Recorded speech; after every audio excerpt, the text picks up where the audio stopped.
Assalamualaikum warahmatullahi wabarakatuh. Untuk pertemuan keempat ini kita bahas tentang ringkasan buku The World is Flat. Ya, jadi ini adalah karya Thomas Friedman.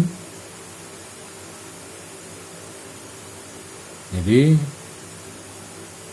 yang sebelum era globalisasi itu, maka masing-masing dari kita itu bekerja dan hidup sendiri-sendiri dan ada batas-batas tertentu. Nah, kita bisa lihat sekarang untuk yang era globalisasi sekarang, maka ini bisa diartikan dunia tanpa batas, borderless world. Ya. Artinya kita bisa berhubungan dengan semua orang di dunia ini tanpa batasan waktu, tempat, ya, tanpa batasan waktu, tempat, dan kita bisa berkomunikasi antar masing-masing. Kemudian kita bisa lihat bahwa masing di perusahaan juga masing-masing bisa terhubung dengan supplier maupun buyer. Ya. Nah, media telekomunikasi ini juga sekarang berkembang pesat. Dengan adanya internet ini, semua bisa menikmati semua fasilitas dari jaringan komputer, perkembangan jaringan komputer. Ya, di antaranya menggunakan video conference, kemudian ya, dan berbagai macam media-media yang lain. Kemudian menurut Friedman, ini ada 3 tahap kemunculan globalisasi ini. Globalisasi yang pertama adalah ketika Columbus membuka perdagangan antar dunia lama dan dunia baru tahun 1800. Kemudian globalisasi yang kedua berlangsung 1800-an sampai 2000, yaitu di sini masih Perang Dunia 1 dan 2. Perusahaan-perusahaan ini mendunia demi pasar dan tenaga kerja yang dipelopori oleh revolusi industri. Kemudian globalisasi yang ketiga adalah kekuatan baru yang ditemukan. Di sini kita bekerja sama dan bersaing secara individu dalam kancah global.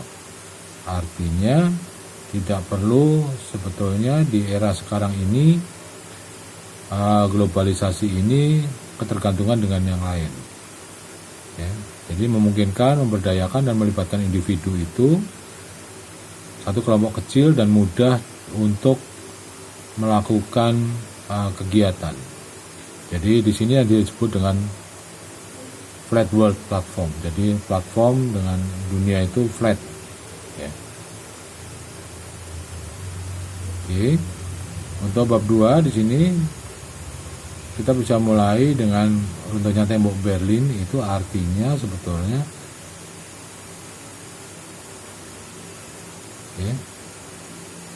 di sini runtuhnya tembok Berlin ini ada 2 pihak, yaitu tidak hanya Jerman yang terdampak, tapi negara-negara lain juga terdampak juga. Kemudian flat yang kedua yaitu dengan temukan Netscape. Netscape ini adalah perusahaan internet pertama dulu sebelum adanya perkembangan seperti sekarang. Jadi Netscape ini yang menemukan bahwa, dan dia juga mendasari internet itu berkembang seperti sekarang. Kemudian yang ketiga adalah workflow, ya. Jadi software dari workflow, di mana software ini dirancang untuk menunjukkan, mengelola dan bekerja sama, menangani data bisnis yang sebelumnya dilakukan secara manual. Kemudian di sini akan jauh lebih cepat, lebih valid dan sebagainya. Kemudian yang keempat adalah komunitas. Artinya perangkat lunak untuk komunitas. Kita bisa lihat bahwa dengan adanya sekarang WhatsApp, Facebook dan sebagainya, maka akan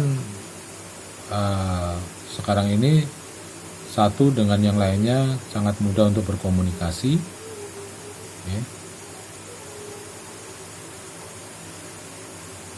Bila dahulu komunikasi ini mahal, sekarang semua orang bisa rasakan gratis. Kemudian yang kelima adalah outsourcing. Outsourcing di sini adalah ada call center, ada operasi pendukung dan sebagainya. Ya, kemudian yang keenam adalah offshore. Offshore itu pabrikan minyak biasanya. Ya. Kemudian yang ketujuh adalah supply chaining, artinya dari satu pemasok ke produsen ke pembeli itu sudah tidak ada batasan lagi, sehingga semua bisa berjalan bersama. Kemudian ada insourcing, ada informing, kemudian ada nirkabel. Nirkabel ini wireless ini yang sekarang juga menjadikan satu era lagi, bahwa dengan menggunakan handphone semuanya bisa dilakukan. Oke. Di sini ada konvergensi di bab 3 ini, yaitu konversi pertama, kedua, ketiga, ya, konvergensinya.